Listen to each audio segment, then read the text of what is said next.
Live from Fargo and serving you on TV, online, and on the go. This is Valley News Live at noon. New for you at noon. An investigation is now underway in Grand Forks following the discovery of a body last night at the campus apartment complex. Officials say it happened in the 3700 block of Berkeley Drive. That's north and west of Chester Fritz Auditorium.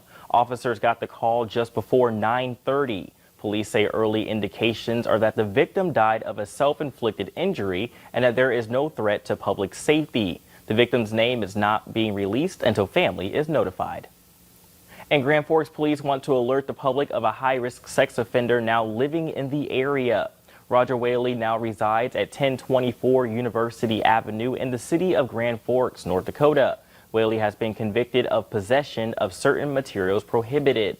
Authorities say images were found on Whaley's laptop computer of male and female children who were less than 10 years of age being portrayed in sexual activity. Whaley is a lifetime restraint. It is always a good day when you don't have to start your day feeling muggy, but what should we expect for lunch plans during this time? Let's check in with meteorologist Lisa Green. Well, we are looking at the potential for some storms yet again as we head into the second half of the day. Nothing like what they're experiencing down in the southern U.S. I just want to point out that just at the top of this hour, Laura has been downgraded from hurricane status to tropical storm status. Still a big storm, still producing sustained winds of 70 miles per hour and gusts of 90. So it's still producing damage and heavy rain in that area as it moves to the north at 15 miles per hour, currently centered in northern parts of Louisiana. So this is going to have some continued big impacts on the south. And we've got some concerns here in the valley too for our chances for storms. Some of those higher risk areas, the slight and the enhanced risk in yellow and orange there, the Storm Prediction Center has expanded them a little bit farther north into our viewing area. Fargo now on the edge of the marginal risk. So it's looking more like a few more of us may see some severe weather, and the potential's there that we could see some hail, wind, and especially in the enhanced area, that potential for an isolated tornado. Here's a look at the latest. The clouds are starting to roll in out to the west, and the storms will come with that too. And we'll talk more about the timing and what exactly we can expect to see over the next 24 hours coming up here in just a few minutes. Let's definitely make sure to keep ourselves updated and be safe. Thanks, Lisa. An 88-year-old woman is now recovering after a crash in Mahnomen. The State Patrol says a pickup driver was trying to cross the Highway 59 yesterday afternoon when he ran into the side of the car traveling on the highway. Noella Reese of Falston was taken by air ambulance to Fargo, and 92-year-old Homer Reese was treated in Mahnomen. The driver of the car they were in was not hurt. The driver of the car that was hit was also treated in Mahnomen. Troopers say no one was involved and the crash was wearing a seatbelt.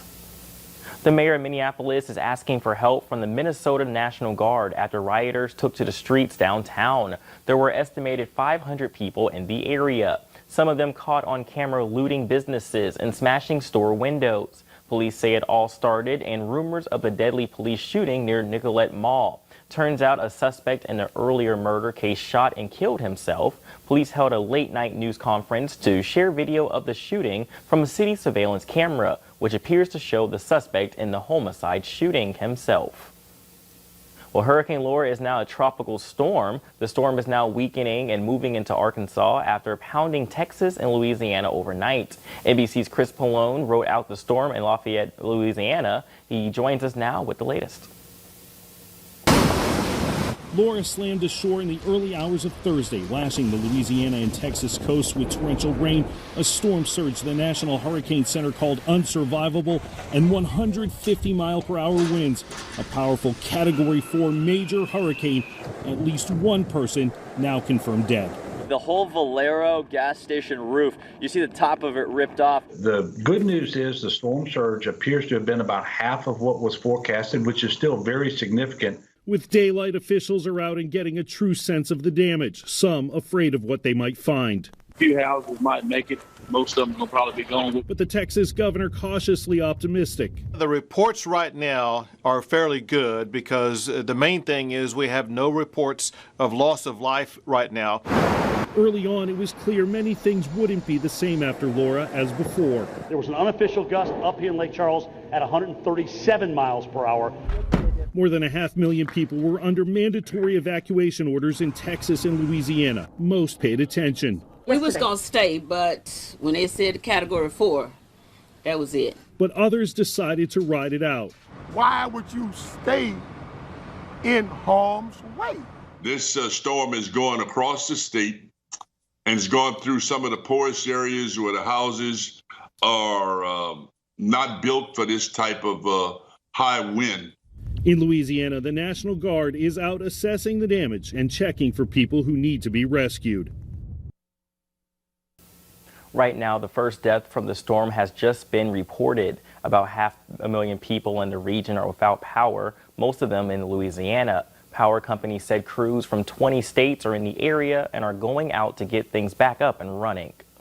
A veteran reporter gets a little more than she bargained for as she dodges debris from Hurricane Laura. Take a look. Weather Channel meteorologist Stephanie Abrams ducks as falling glass plummets to the ground.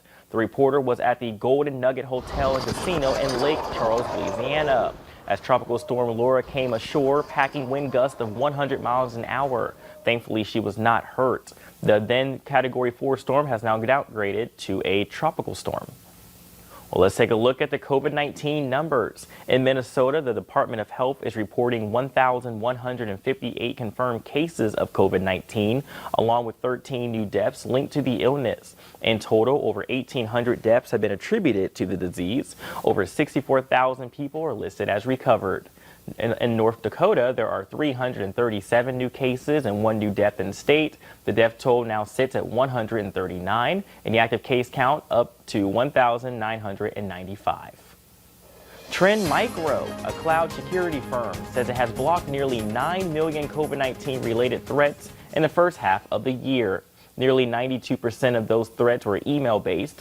Trend Micro says cyber criminals shifted their focus from January through June to take advantage of global interest in the pandemic. The risk to businesses was compounded by security gaps created by a huge shift to a larger remote workforce. The firm says COVID-19 related threats were the single largest type of threat in the first half of the year. Heads up, people in Moorhead, that junk piling up in your garage might have to sit a little longer.